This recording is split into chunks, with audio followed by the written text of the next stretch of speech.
This video appeared on the home of my YouTube, and in the thumbnail I have seen Musharraf Ahmed Thakur. I have seen him before in the talk shows, and I thought the another participant in this thumbnail is Samantha Sharmin, my lovely lady. But no, after I played the video I have seen that this is not Samantha Sharmin. But still I decided to continue, and then I decided to pause the video and react it real time because the video was not going good for BNP. Let's check this out together. আচ্ছা মোশাররফ ভাই, আমি একটা বেশি জোরে কথা বলতে পারি। কথা বলবেন না। আমার দলের লোকজন বাইরে আসছেন, এখানে এসে মারার চেষ্টা করছেন। আমার পিটাবে। কই জোরে পিটাবে তো। আমার পিটাবে। কই জোরে পিটাবে। আমার পিটাবে। এইগুলাই করবেন আপনারা। কই জোরে পিটাবে। প্রয়োজনে পিটাবে। আপনার দলে হামিদ সাহেব বলেন মাইরে ঠ্যাং ভেঙে দিয়ে ওনার নামে বিচার দিতে। আপনি এখন এখানে বসে টক করছেন। আমার পিটাবে। কেন পিটাবে? কই জোরে পিটাবে। এই অধিকার দিয়েছে। এই দেখুন প্লিজ আপনারা কি করে কি রাখি না। আপনি থামুন মোশাররফ ভাই। ডিসি নিউকে 300 টাকার বাণিজ্য, এনসিপির তানভীর 400 কোটি টাকার বাণিজ্য, এনসিপির এই যে কিনাব সজীব ভুইয়া তার 311 কোটি টাকা দিয়ে তারপরে এই যে উপদেষ্টা আসিফ মাহমুদ সজীব ভুইয়া 311 কোটি টাকার বাণিজ্য, নাহিদ এনসিপির যে আহ্বায়ক নাহিদের 150 কোটি টাকার বাণিজ্য নগদ থেকে নগদে এখনো গিয়ে তার কেস বসে।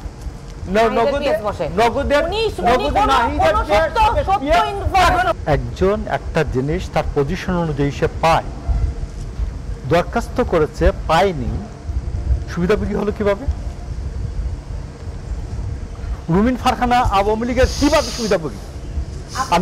আমি 15 বছরে বলতে চাই, 15 বছরে একটা সুবিধা বলবেন আপনি। যারা ইলেকশন করতে আমার কথার সময় আপনার কথার সময় একটা কথা বলি নাই। আপনি প্রশ্ন করেছেন, আমি একটা কথা বলি নাই। আপনি কথা বলবেন, আমার গলা থামাতে পারবেন না।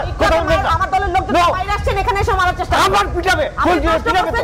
আমার পিটাবে। কই জোরে পিটাবে। আমার পিটাবে। এইগুলাই করবেন আপনারা। কই জোরে পিটাবে। প্রয়োজনে পিটাবে। আপনার দলের হামিদ সাহেব বলেন মাইরে ঠ্যাং ভেঙে দিয়ে ওনার নামে বিচার দিতে। আপনি এখন এখানে বসে টক করছেন। আমার পিটাবে। কেন পিটাবে? কই জোরে পিটাবে। এই অধিকার দিয়েছে। এই দেখুন একটা অসভ্য প্লিজ শান্ত হন মোশাররফ ভাই। এরপর আবার মোশাররফ আপনি বলবেন। এখন মোশাররফ ভাই প্রশ্ন করেছেন, আমি উত্তর দিচ্ছি। আমার পিটাবে। আমার পিটাবে। আমার আপনাদের আইনের কথা নেই। আপনারা দয়া করে শান্ত হন। আমরা আলোচনায় থাকি। আমি একটা কথা বলি নাই। আমার কথার উপরে আপনি যদি কথা বলতে পারেন, আমরা আলোচনায় থাকি। If you protect the position, জি আমি কথা বলবো আর ওকে কথা বলতে চান। জি মোশাররফ কথা বলতে চান। আপনি আপনারটা বলুন পরে আবার হুমায়রা আমি বলছি 15 বছরে রুমিন ফারহানার যে সাহসিকতা দেখিয়েছে, বাংলাদেশে গত 50 বছর ইতিহাসে কোন মহিলা এরকম এই বয়সে একটা মেয়ে এইরকম সাহসিকতা দেখাতে পারে নাই। হালে 5 আগস্টের পরে নতুন পাঙ্খা গজাইলেই হয় না। রুমিন ফারহানা 5 আগস্টের পরে পাঙ্খা গজাই নাই। যাদের 5 আগস্টের পরে পাঙ্খা গজাইছে ওরা হিসাব করে কথা বলবেন। রুমিন ফারহানা আপনারা মারবেন। You are the one. আপনারা মারবেন। রুমিন Farhana flying after 5th August. এই আপনি থামাইতে পারবেন? না মোশাররফ ভাই আপনি আপনার উনি তো অনিয়ারে বলেছেন তাইলে আবার মারবেন। উনি অনিয়ারে বলেছেন, একটা ব্যাখ্যা দিবেন আপনি আপনার অংশে। জি মানে আমি কথা বলবো না। উনি অ্যাপোলোজাইজ করতে হবে। উনি অনিয়ারে বলেছেন তাইলে আবার মারবেন। আচ্ছা মোশাররফ ভাই, আমি একটা বেশি জোরে কথা বলতে পারি। আপনি বলেছেন মারবেন, আপনি জোরে কথা বলেন চলে যাবে। আপনি বলেছেন আপনি নোংরা ভাষায় কথা বলার জন্য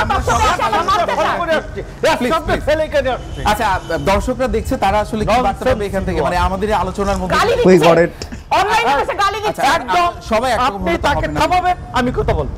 আচ্ছা হুমায়রা আপনি আপনার অংশ আবার বলবেন। এই টক শোতে বসে কেউ গালি দিবে, মারতে চাবে, আমি কোনো ভাবে একজন আর্টিস্টের সাথে সহ্য করব না। আচ্ছা সেগুলো এক্সপ্লেইন করছি, আপনি বলুন আপনার অংশ শেষ হলে আবার উনি বলুন। প্রথম কথা হচ্ছে রুমিন ফারহানা গত তার রাজনীতিতে যোগদানের পরের থেকে আমি মনে করি রুমিন ফারহানা সবচেয়ে কঠিনভাবে স্বৈরাচারী শেখ হাসিনাকে মোকাবেলা করেছে, শেখ হাসিনার সামনে মোকাবেলা করেছে এবং সমস্ত ভার্চুয়াল প্ল্যাটফর্মে শেখ হাসিনা মিডিয়াতে সে সবচেয়ে সরব একজন মেয়ে। তো রুমিন ফারহানা ভেসে আসে নাই, রুমিন ফারহানা এনসিপির করুণা নিয়ে আসে নাই রাজনীতি। প্রথম কথা হচ্ছে এটা। আর তো রুমিন ফারহানাকে ভোটের জন্য দরখাস্ত, আমি বিষয়টা বলি, রুমিন ফারহানাকে প্লটের জন্য দরখাস্ত করেছে সংসদ সচিবালয় এবং একটা ফরম্যাট দরখাস্ত দিয়েছে সই করার জন্য সই করিয়েছে। এইটা নিয়ে শেখ হাসিনার গভর্নমেন্ট কি পরিমাণ প্রতিহিংসা পরায়ণ, কি পরিমাণ ঘৃণ্য, সে এটাকে পাবলিক করেছে। দেন রুমিন ফারহানা এটা ফরগো করেছে। রুমিন ফারহানা সংসদ সদস্য হিসাবে এই প্লটের জন্য আবেদন করার যোগ্য ছিলেন, তিনি করেছেন এবং এই জন্য তারপরে তিনি এটা পাবলিক করার পরে এটা তিনি বাদ দিয়েছেন। এই দরখাস্তটি বাতিলের জন্য বলেছেন যে এটা বাতিল। 1 তো রুমিন ফারহানা এখানে কোথায় হলো? রুমিন ফারহানা কি হলো যে এখানে সুবিধাভোগী কিভাবে হলো? এই কথাটা মিথ্যা। রুমিন ফারহানার সুবিধাভোগী নয়। রুমিন ফারহানার বাবা 1949 সালের 23শে জানুয়ারি যে আওয়ামী মুসলিম লীগ হয়, সেই আওয়ামী মুসলিম লীগে শেখ মুজিব একজন যুগ্ম সম্পাদক, ওলিয়াহাদ একজন যুগ্ম সম্পাদক। আপনি দেখবেন যে 1948 সালের 4 জানুয়ারি যে পূর্ব পাকিস্তান মুসলিম ছাত্রলীগ যখন হয়, সেই মুসলিম ছাত্রলীগে প্রথম 5 জনের একজন ওলিয়াহাদ। ওনাকে সম্বন্ধে আমরা জানি, আজকে যে ঘটনাটি ঘটলো ওলিয়াহাদের কন্যা, সেই ওলিয়াহাদের কন্যা এই গত 15 বছর ধরে আন্দোলন সংগ্রাম অত্যন্ত সরব, তাকে করবে কি বলে, তার চরিত্র হনন করবে। আর আমি এখানে মুখ বুঝে থাকবো। একটা মেয়ের গায়ে মেয়েকে ধাক্কা দিয়ে ফেলে দিতে যাবে আর ওকে আপনাদেরই বিএনপির আরেকটা পক্ষের বিরুদ্ধে তিনি অভিযোগটি করেছেন। আতাউল্লাহ তো এখানে ফ্যাক্টর না, আতাউল্লাহ ইজ দ্য ফ্যাক্টর। ওইখানে আমি আপনাকে বলতেছি কে ফ্যাক্টর? যে গলা উঁচিয়ে কথা বলে যে কোনো বাংলাদেশের যে কোনো জেলা উপজেলায় বিএনপি যদি বলে যে আমরা 3 দিন নিষ্ক্রিয় থাকিলাম, এনসিপি আর জামাত পজিশন মোকাবেলা করুক, খুঁজে পাওয়া যাবে না। এই জন্য গলার স্বর নিচে। তো আমি আপনাকে বলছি এখন ধান্দা হলো কি, বিএনপি সিএসি কন্ট্রোল করতে পারে নাই, নির্বাচন হবে না। বিএনপি তার তৃণমূলে কন্ট্রোল করতে পারে নাই, নির্বাচন হবে না। রুমিন ফারহানা ভোটের জন্য দরখাস্ত দিয়েছিল আওয়ামী লীগের সাথে, আর রুমিন ফারহানা আওয়ামী লীগের সুবিধাভোগী, নির্বাচন হবে না। নির্বাচন না করে যে মধু গত 1 বছর ধরে ডিসি নিউকে 300 টাকার বাণিজ্য, এনসিপির টার্গেট 400 কোটি টাকার বাণিজ্য, এনসিপির এই যে কিনাপ সজীব ভুইয়া তার 311 কোটি টাকা দিয়ে তারপরে এই যে উপদেষ্টা আসিফ মাহমুদ সজীব ভুইয়া 311 কোটি টাকার বাণিজ্য, নাহিদ এনসিপির যে আহ্বায়ক নাহিদের 150 কোটি টাকার বাণিজ্য নগদ থেকে নগদে এখনো যে তার কেস বসে,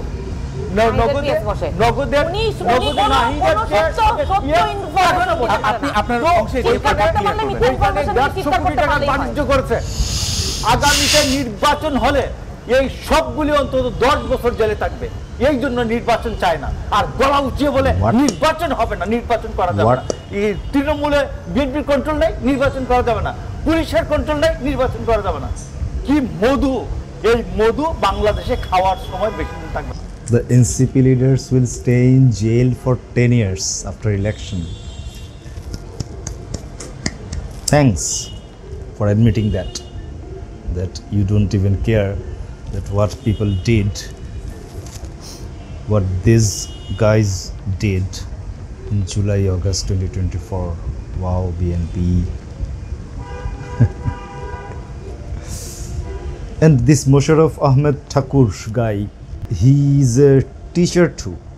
In his bio of Facebook, it's written that he was a faculty member in Utish Dipankar University. Pity for you, Utish Dipankar guys, such a teacher you had. Moreover, it's also written that he was a literature and publication secretary, something like that, of Jatiyotwabadi Katro Dal, or what? Satro it is, Satro Dal. However you pronounce it, it's not Chatro at least. Makes sense. his statement, his temper, the way he is. I'm really scared that if such guys come in the power of Bangladesh, be the lawmakers of Bangladesh, wow, people will start to miss the fascists.